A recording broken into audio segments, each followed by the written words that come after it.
Projeto Consciência Saudável. Estamos aqui para mais um vídeo, mais uma entrevista. E a nossa entrevistada de hoje é a doutora Caroline Sampaio. Ela é fonoaudióloga. O objetivo deste projeto é levar até você consciência do que é realmente ser saudável. A saúde integrada tem como objetivo ajudar no seu dia a dia o que é realmente ser saudável, despertar a consciência, não só com relação ao comportamento, mas também atitudes internas. E hoje, então, nós temos essa convidada maravilhosa que está aqui conosco no Cowork há 2 anos e já tem um bom tempo na área. Ela vai contar um pouquinho para vocês de como que é essa trajetória como fonoaudióloga. Muito bem-vinda, Carolina. Obrigada, Caroline. Marina. Gente, ela se chama Caroline. Nós vamos chamá-la de Carol, que é o que nós habitualmente chamamos ela aqui no Cowork. Bem-vinda. Obrigada pelo convite. Eu sou a Caroline Sampaio Barbosa, eu sou fonoaudióloga, eu me formei pela Universidade Federal de São Paulo em 2012. Eu já tenho 8 anos de formada e atuo na área desde o começo, né? Desde que eu me formei. Eu tenho especialização em audição e equilíbrio e atualmente eu tenho me aventurado em outras áreas também, além da audição e do equilíbrio. Você estava comentando comigo nos bastidores que você estava fazendo inclusive uma transição, né? Que está saindo só desse foco e indo para um outro agora, né? Você pode contar um pouco para nós? Tá. Durante todos esses meus 8 anos de carreira, né? Parece pouco tempo, mas eu fiz bastante coisa, né? Já trabalhei em hospital, já trabalhei em clínica, já trabalhei em regime CLT, já trabalhei como autônoma e a maior parte da minha trajetória foi como autônoma mesmo. E atualmente eu tenho tentado fazer uma transição de sair um pouco do atendimento como prestadora de serviço em clínica para atender para mim num espaço meu. E é aqui que eu tô, né, no Coworking Saúde Integrada. Sim, e é sempre muito bom tê-la aqui conosco. É gostoso cruzar com ela aí pelos corredores no dia a dia. Conta pra gente um pouquinho sobre esse desafio que nós tivemos, né, ao longo deste ano de 2020, porque vocês já sabem, né, nós ficamos 2 meses aqui fechado, então nenhum profissional veio trabalhar. Como é que você fez esse período? Você atendeu por um outro caminho? Ao longo do ano, como é que foi todos esses desafios, né? Na verdade, eu tive que me reinventar, né? E acho que todo mundo teve que se reinventar, porque todo mundo foi pego de surpresa por conta da pandemia. A gente imaginava que fosse acabar mais rápido, né? Falava assim, quarentena, 40 dias, e de repente estamos aí há meses já. Eles situação, falavam, olha, né? vai ser em agosto. Falava, nossa, mas agosto é muito tempo. Isso, e a gente tá Final acabando, de ano, né? Final de ano já. Sim. E de 15 em 15 dias foi aumentando, a gente teve que se reinventar. Sim. Inicialmente eu comecei com os teleatendimentos, que foi uma experiência maravilhosa, assim, bastante proveitosa. Claro que tem alguns pacientes que é mais difícil de fazer o atendimento online, tem outros que é mais fácil. E eu acredito que também é uma coisa que veio para ficar, né? Sim. A questão do atendimento remoto. E além dos atendimentos remotos, eu também comecei a fazer alguns atendimentos domiciliares, seguindo todas as normas de segurança, né? De biossegurança. Então, utilizando propé, luvas, avental, máscara, tanto eu quanto o paciente. Então, casos assim mais de emergência, eu acabei fazendo os atendimentos domiciliares. Como aqui, né? Às vezes eu cruzo com pessoa, eu nem reconheço, com tanta máscara e avental, né? E realmente é necessário. Inclusive aqui nós estamos tendo esse cuidado da distância para poder fazer o vídeo para você com segurança, sem a máscara. Você tem algum caso que assim foi bem marcante para você na sua carreira, como alguma disfunção na parte fonoaudiológica? São vários casos, né, que são marcantes. Eu atendo muito crianças e é muito gostoso ver a evolução da criança quando ela chega ali com seus 7 anos e ainda não está alfabetizada. Eu faço um atendimento um exame que chama processamento auditivo central. E esse exame ele é bastante interessante porque ele avalia exatamente como que o cérebro consegue entender a informação que chega através da audição, né, através da orelha. E essas crianças com dificuldade de alfabetização, geralmente tem também o transtorno do processamento. Então eu tenho vários casos marcantes nesse sentido, de crianças que tinham dificuldade de alfabetização e que depois da avaliação do processamento e do treinamento auditivo melhoraram bastante e conseguiram se alfabetizar. Então acho que esses são os casos mais, assim, relevantes. Vou aproveitar e vou fazer uma pergunta para ela aqui. Eu acho que eu tenho um diagnóstico de dislexia. Conta um pouquinho o que é dislexia, até para eu ver se realmente eu encaixo. Já vou aproveitar e fazer uma consulta aqui. A dislexia é uma dificuldade, um transtorno específico da leitura e da escrita. A pessoa, ela tem todas as outras habilidades cognitivas, né, as capacidades cognitivas normais. Então, ela não tem dificuldade, por exemplo, para absorver o conteúdo que é ensinado na escola. Mas ela tem uma dificuldade, sim, de leitura e de escrita, focada na leitura e na escrita. Então, mesmo com várias técnicas, é muito difícil conseguir alfabetizar essas crianças. Né, porque elas não conseguem decorar, por exemplo, que a letra A tem som de A, e aí quando vai para o papel ela não consegue colocar essa letra correta, fazer a representação correta do som. Eu não sei se isso acontece com você, mas eu troco o P pelo B, né? Aí eu olho, eu escrevi, eu leio e está escrito errado, e eu leio e tenho certeza que está correto, por isso que eu acho que eu tenho dislexia, é isso mesmo, né? Tá vendo só? Acho que eu preciso passar com a Carol. Carol, conta para mim um pouquinho sobre, para mim não, para todos nós, né? Quando uma mãe deve realmente se preocupar com a criança e entender que ela tem alguma disfunção dentro da fonoaudiologia?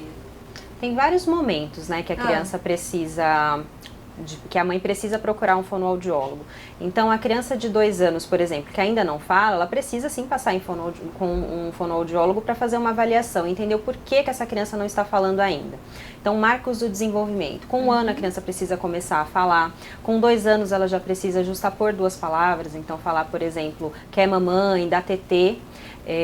E aí com 3 anos já consegue formar frases, contar histórias, contar que o coleguinha empurrou na escola, por exemplo. E aí a partir ali dos 4, 5 anos já começa a fase de alfabetização na escola. Então as crianças que não têm um desenvolvimento típico, que destoam de outras crianças, né? Então uma criança que ainda não fala, ou que fala muito errado, ou que fala pouco, ou que só os pais conseguem compreender o que está falando. Uma criança que tem bastante dificuldade na alfabetização também precisa de avaliação fonoaudiológica. E no adulto? Os adultos geralmente chegam para atendimento ou com uma dificuldade de fala que vem se arrastando desde a infância, ou uma questão de fracassos, né? Acúmulo de fracasso. Então, um fracasso acadêmico na fase escolar, fracasso profissional, adultos que tiveram dificuldade na faculdade, né? Então, para aprender a sua própria profissão, e aí eles acabam chegando nessa faixa etária por essas questões. Ou gagueira, voz, tem outros tipos de patologias também que o adulto acaba chegando para o fonoaudiólogo por essas situações. E você estava me dizendo que você focou agora mais especificamente em uma determinada área, porque eu sei que fono tem várias áreas, né? Você pode até falar um pouco para nós quais são todas essas áreas? E é bastante coisa. É bastante, porque eu sei que psicologia também tem, né? Várias áreas. Como é uma profissão que ainda poucas pessoas conhecem, eu gostaria que você falasse um pouquinho, até para as pessoas entenderem o que é fonoaudiologia. Então vamos lá. A fonoaudiologia ela é composta por várias áreas, então o que as pessoas mais conhecem é fala mesmo, né? Isso. Então ensinar a criança a falar, ou a criança que troca alguma letra na fala, né? Por exemplo, quem fala que nem o Cebolinha, que troca o R pelo L. Então, o que mais as pessoas conhecem da fonoaudiologia é realmente voltado para a fala, mas existe a parte da audiologia, que é a minha área de especialidade. Então, a gente faz exame de audição, exame de tontura, tratamento para audição, tratamento para tontura também para os casos de labirintite, né? Reabilitação vestibular, que é um tratamento bem interessante. Reabilitação vestibular? Reabilitação vestibular. O que é? Eu já pensei em vestibular de prova, gente. É porque a gente fala do sistema vestibular, que são os nossos labirintos. Mas a gente faz na reabilitação vestibular alguns exercícios para melhorar o equilíbrio do paciente. Então, pessoas que têm labirintite ou outro tipo de alteração do equilíbrio, que andam cambaleando, ou que tem aquela vertigem, que é a tontura rotatória, quando deita de um lado para o outro da cama. Assim a gente faz a reabilitação vestibular para esses casos. Olha que interessante. Aí a gente consegue fazer também adaptação de aparelhos auditivos, por causa dos pacientes que têm algum tipo de perda de audição. Aí saindo da parte da audiologia.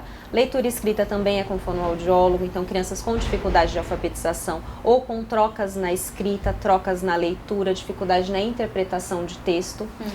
Disfagia, que aí eu não atuo, que é uma área voltada para a questão de alimentação, então pacientes neurológicos ou pacientes que têm, agora com a Covid-19 também, né, que os pacientes acabam ficando no respirador ou ficam entubados, têm algumas lesões em prega vocal, em epiglote e acabam aspirando. Então o alimento vai para o pulmão e nesses casos é necessário o fonoaudiólogo para realmente adequar qual o tipo de consistência que o paciente pode ingerir, né? E nesse caso é o fonoaudiólogo que fica no hospital mesmo, né? Na UTI, em atendimento hospitalar. Teste da orelhinha também é fono que faz. A gente atua na área de voz, então Nossa, voz cantada, voz falada para profissionais, né, professores, palestrantes. Então, para vários profissionais a gente atua na área de voz. Falei de voz, fala, leitura, escrita, gagueira também, fonoaudiólogo que atua na gagueira. Eu ia fazer essa pergunta, porque eu atendi alguns pacientes com esse histórico de gagueira e a gente sabe que tem uma parte que ela é emocional, mas nem Sim. tudo. Como que a fono atua neste caso? Os casos de gagueira são casos muito desafiadores, né? Porque, na verdade, o paciente ele tem uma somatória de fatores que levam às disfluências. Então, ele pode ter uma questão emocional de fundo, sempre tem, tá, Marina? Nunca é só algo orgânico, sempre tem o emocional. Tanto que o paciente com gagueira, ele gagueja mais quando ele tá ansioso, quando ele tá nervoso, Sim. em uma discussão, ou se ele se sente pressionado, né, inseguro, ele acaba gaguejando mais. Aí a gente atua fazendo um tratamento, na verdade, multidisciplinar, né? Então, o acompanhamento com o psicólogo, para poder ver essa questão emocional, de segurança, o atendimento fonoaudiológico, e também é interessante que esses pacientes façam algum tipo de atividade, geralmente esportiva, alguma coisa de lazer que libere tensão. Então, por exemplo, jogar tênis, basquete, alguma tarefa assim que seja motora, para liberar as tensões, porque eles são muito tensos. E você já chegou a atender algum caso que você teve êxito, que a pessoa resolveu, zerou? Porque as minhas experiências com a gagueira, com os pacientes que eu atendi, eu nunca tive esse privilégio de dizer, olha, a pessoa veio, fez acompanhamento psicológico e fonoaudiológico e conseguiu zerar, conseguiu ter controle sobre isso. Você já teve essa experiência? Não, e acho que nenhum fonoaudiólogo pode dizer que teve, né? A gagueira, ela não tem cura, ela tem tratamento. Então é muito difícil, é muito complicado, na verdade, dizer que curou a gagueira, porque em momentos de tensão o paciente pode sim voltar a gaguejar. É claro que a gagueira, ela é cíclica, né? Então, em momentos que o paciente está com outro problema emocional ou com algum outro tipo de angústia, ele vai acabar gaguejando mais, quando ele está mais tranquilo, ele gagueja menos. Mas o tratamento é efetivo com relação a diminuir o sintoma, mas não que o paciente tenha a cura completa. A gagueira fica como se fosse aquela luzinha do carro que acende dizendo, ó, o motor não tá bom, né? E aí o paciente que é portador desse tipo de dificuldade, ele sempre vai entender para falar, bom, peraí, né? O que é que está acontecendo que a minha gagueira acentuou ou não, né? Pelo menos essa é a visão na área de psicologia, não sei se é a mesma visão. É isso mesmo. Conta pra gente um pouquinho da sua experiência aqui no Cowork, Saúde Integrada, trabalhando nessa equipe multidisciplinar. Eu estou aqui desde 2019, né, do começo do ano, e para mim tem sido uma experiência muito, muito gostosa, porque é um ambiente agradável, com profissionais agradáveis, a recepção é muito bacana e agrega, porque o atendimento com o paciente, ele não é só o atendimento, você profissional e o paciente, é a experiência do paciente contigo, né? Isso. Então, a experiência de passar num lugar que tem uma energia boa, que tem que é bonito, que é confortável, também agrega no seu atendimento. Então, os meus pacientes que eu atendo aqui, eles também, que eu estava conversando contigo nos bastidores, né? Eu atendi uma paciente essa semana, que entrou na sala e falou, nossa, que sala gostosa, né? Então, além do atendimento, tem a experiência de passar aqui, né, no espaço. Então é um atendimento gostoso. Tanto é que você deve estar percebendo que nós estamos, cada momento eu escolho um cantinho para fazer os vídeos, né? Este daqui é num espaço que você está ouvindo cachorro latindo, celular tocando, é porque nós estamos num espaço aberto, que a gente chama de deck. Logo aqui do lado tem um café. E é justamente isso que você disse, para que a pessoa tenha uma experiência agradável. Não é simplesmente ir a um profissional e conversou e foi embora e não teve nenhuma transformação interna. Eu penso que cada um que passa por aqui, quando sai com alguma coisa a mais, né, do que entrou. E esse é o propósito do Cowork Saúde Integrada, né, que é eu vou entender como o meu propósito de vida. que é realmente trazer um espaço que eu considero ele saudável. Por isso que aqui, assim, detalhe que eu cheguei um pouco antes, eu já fiz um tour em tudo, vou passando o dedo, vou olhando se as plantinhas estão bem cuidadas, porque eu entendo que se o ambiente estiver saudável, ele vai proporcionar essa experiência para quem estiver aqui, seja um paciente, né, um cliente, ou aluno, porque nós temos o caso do Pilates aqui, ou o próprio profissional. Eu não sei se acontece isso com você, Carolina, mas comigo, quando eu venho só para atender, eu percebo que eu saio daqui ainda com bastante vitalidade, eu não me desgasto tanto, porque o ambiente colabora, Sim, não é isso? Com certeza. E os pacientes também, o espaço de espera, eu que atendo muitas crianças, eles adoram. Eu já vou procurar as crianças no espaço da pintura, às vezes sobe para a sala já com a mandala para poder fazer pintura.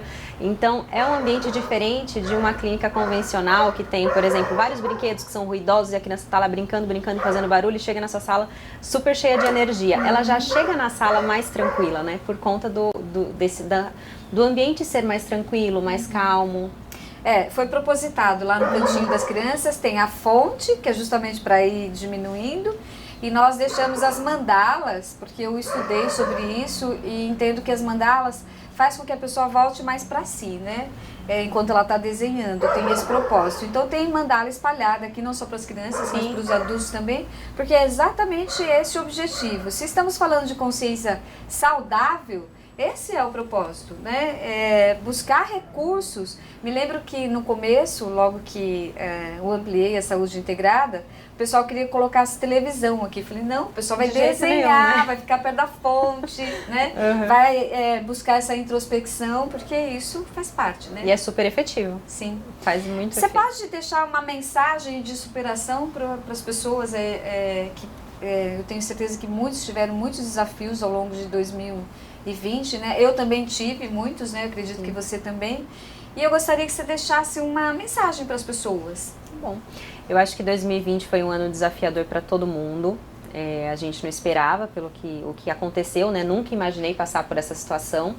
Nunca imaginei, por exemplo, fazer atendimentos toda encapada, com máscara, luva, propé.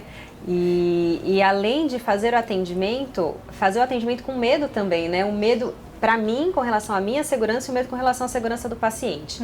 Mas ao mesmo tempo foi um ano que me marcou como um divisor de águas mesmo na minha carreira, né?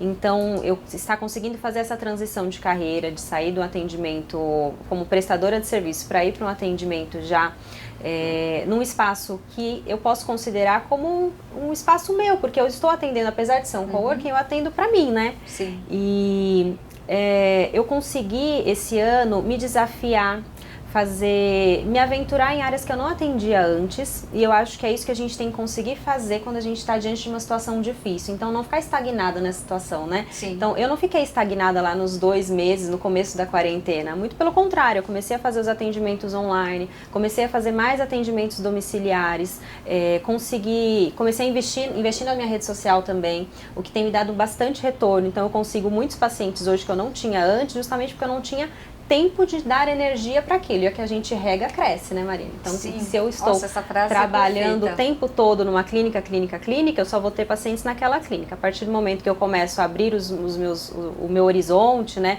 abrir o meu leque para atender outros tipos de patologias e de casos, eu acabo tendo mais pacientes, né?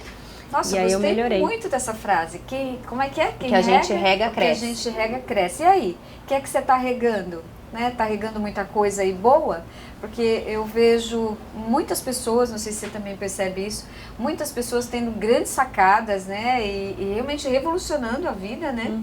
E que fecha o ano com coisas assim que jamais acho que poderia ter imaginado que havia dentro de si, e muitas outras no puro fracasso. Né? E eu acho que entra nessa frase que você está dizendo, né? Porque a pessoa acaba regando o negativo, né? Isso. É ver o lado positivo mesmo do negativo. Sim. Eu acho que a gente tem que ver o lado positivo também não o positivo da pandemia, mas no sentido de, estamos em casa, com nossas famílias, o que a gente pode fazer? Posso ficar murmurando, sofrendo, chorando, reclamando, ou eu posso aproveitar esse momento para fazer coisas que eu não tinha tempo de fazer antes. Verdade. Então, ler um livro, conversar com a família, assistir filme, né? Ficar junto com a família, aproveitar esse momento para ter uma experiência agradável também. Sim. Né? e não focar só no negativo. Sim, e sempre tem muito o que fazer, né? Sim, com certeza. Só não faz quem realmente não para prestar atenção que tem esse potencial. Isso que é lindo. Eu entendi, por mais que as pessoas falam que a pandemia foi um período muito ruim, eu acho que na crise sempre surgem coisas boas, né? E essa, de um modo geral, eu acredito que as pessoas despertaram para uma infinidade de coisas legais. Possibilidades. Que até então nem imaginava que poderia existir, como no teu caso, atender pacientes online. No meu caso também. Eu nem achava que era possível usar dos exercícios que eu uso, né, de estado alterado, usando do online. E eu faço e tenho o mesmo resultado, gente. Olha só que incrível, né? Eu não imaginava isso. Até porque tinha até questões de ordem éticas, né? legais aí, éticas, né? Mas é isso, estamos finalizando aqui o nosso bate-papo. Foi muito bom. Para mim também, foi ótimo. Aprendi, então acho que eu vou ter que passar com ela, né, para fazer um tratamento de dislexia. A Adri tá aqui perto, né, que trabalha comigo, tá rindo, porque ela mesmo fala, olha, eu não confio no texto, corrige para mim, por favor. Porque sempre passa. E não sei se depois de adulta existe essa possibilidade de correção. Olha aí. Dá então, também. Já vou marcar uma consulta lá com você. Carol, se as pessoas quiserem te encontrar além daqui da Saúde Integrada, tem algum outro contato? Eu tenho meu Instagram, que é @carolsampaiofono. É só me mandar uma mensagem por direct e vai ser um prazer responder. E se você não sabia nada sobre fonoaudiologia, agora tem todos os motivos aí para se autoavaliar e ver se realmente é o momento de buscar um profissional dessa área, ok? Então nós vamos encerrando esse nosso bate-papo delicioso. Muito obrigada. Obrigada eu pelo convite. Nossa, é um prazer imenso ter você aqui conosco e também aqui na entrevista. E um beijo para todos vocês, um excelente final de semana e até o próximo vídeo.